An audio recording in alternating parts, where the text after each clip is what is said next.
Hello, this is Knox County Mayor Glenn Jacobs. Thanks for joining us for another episode in our series about how government works. Today, we're turning our attention to state government, and I'm being joined by State Representative Jason Zachary from Farragut. So, Mr. Representative, tell us about yourself and what got you involved in politics. Sure. Yeah, Mayor. Thanks for having me on. It's good to be with you. Just a small business owner, and the Lord really started working in my life about 11 years ago, called me into public service completely unexpected. And so I serve in the Tennessee State House. I serve the people of deep West Knoxville. And it's a blessing to be able to do it. I'm a lawmaker, serve in the legislative branch, and I'm in my 5th term.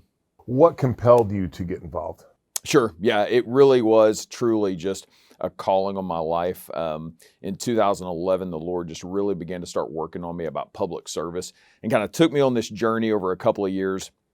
And first time I ran for office was 2014. I kind of went in reverse order of what most people do. I ran for United States Congress, lost, was really, really tough, but the Lord had better things for me. And then the state representative in my district stepped down, he resigned. And so I ran for that seat, won, and again, I'm serving in my 5th term. Here in Tennessee, our General Assembly is part-time. When are you all in session? So we are part-time. We're in session from January until when we finish, which is usually the end of April, beginning of May. And so we're full-time. I'm gone 4 to 5 days a week at the Capitol, serving in Nashville. That's an important distinction too. Sometimes people will ask me, well, how are things in Washington? And I'll say, well, they're a dysfunctional mess, because they are.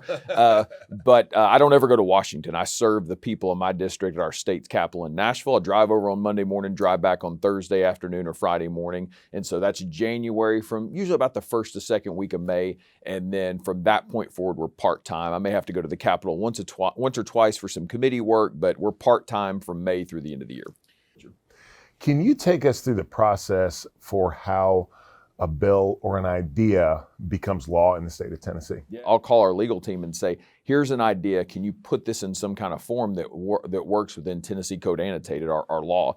And so they'll give us back a draft. We kind of work through that and refine that. We'll get outside people to look at it. I've even had you look at legislation before.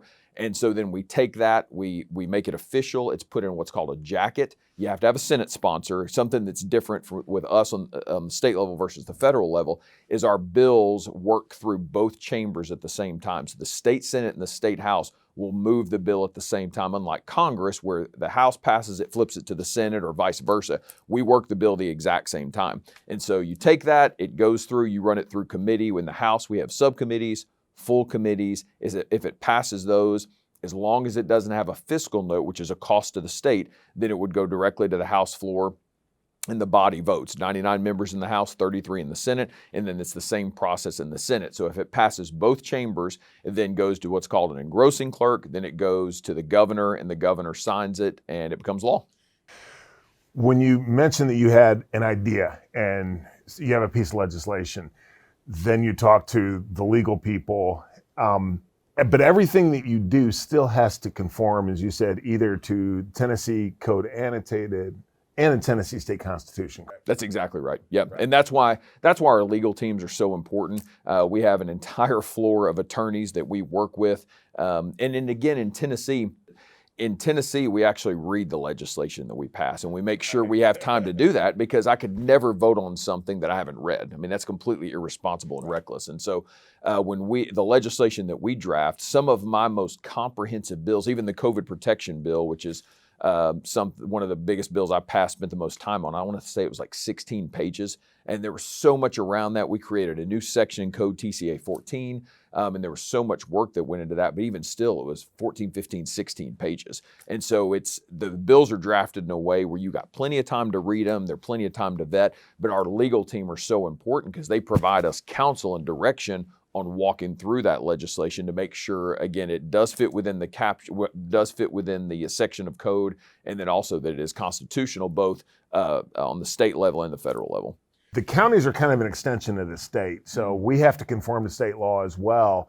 And many of the things that you all do at the state level, you either leave it up to the counties, or you specifically give the authority to the counties, or you specifically don't give the authority to the counties. So what are some of the things that you all work on as far as just laws that people would be familiar with? Tennessee is one of the best run states in the country. People continue to move here in waves. The most important thing we do is we pass a budget, a balanced budget. That's the number one priority of the legislature, is to pass a balanced budget. And then probably the issues that we are most engaged in, that are on a consistent basis, constituents provide us feedback, is education, without question, health care, health coverage, the broken health system that has come down from Washington. We still have the best healthcare system in the world, but it is still broken, and the more government engages, the worse it gets. And then also infrastructure, which is one of the big issues that we're talking about right now. Those three have been consistent since I started serving and are still a big priority now. As I mentioned at the start of this talk, when folks think of government, they often think of Washington as just the federal government. So we see people voting in presidential elections, but then when it comes to state and local elections, not so much. What are your feelings about the importance of voting, especially for young people? Yeah, well, Mayor, most people don't realize, and you know this, but most people don't realize how much more important local elections are to our day-to-day lives than what goes on in Washington. But if you look at your county commission, your mayor, your state representative, state senate, what goes on is so impactful and immediate into your lives, because in the legislature, we'll begin passing bills just in the next couple of weeks that will eventually become law. Some of them will go into effect right away. Some of them will go into effect July 1st, and some it'll be at the end of the year.